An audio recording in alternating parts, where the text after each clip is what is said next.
When I pick up a brush to paint my miniatures, even though I'm no expert, I want the paint to go on smoothly. I want the bristle to glide effortlessly, and when I need to, I want the brush to deliver the finest, most precise lines for those tiny details. I'm trying this set from GoldenMaple. This is a set of brushes for miniature painting. It's quite a long time now that I'm trying this set. It's a full set. You have flat brushes, you have Kolinsky brushes, you have big fat brushes for the dry brush technique. And when I switch to dry brushing, I expect the paint to catch just the right edges, building up highlights gradually and with no harsh transitions, exactly the way I envision it. When we talk about the perfect miniature brush, most painters think of the Kolinsky sable. It's the gold standard, and for good reason. A high-quality Kolinsky brush holds an incredibly fine tip, snaps right back into shape, and loads a generous amount of paint while releasing it smoothly and evenly. It gives you control, precision, and durability over time.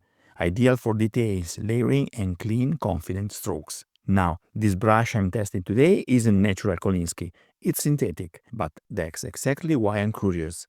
Can it come close to that level of performance? Let's find out. And I have to say, at my level, with just the basics under my belt, this brush has really impressed me. It made the whole painting process feel smoother, more enjoyable, and honestly, it gave me results I didn't think I could pull off yet. If you're curious to try it out for yourself, don't forget to use the discount code down in the description. You'll save a bit and you help support the channel at the same time. Win-win!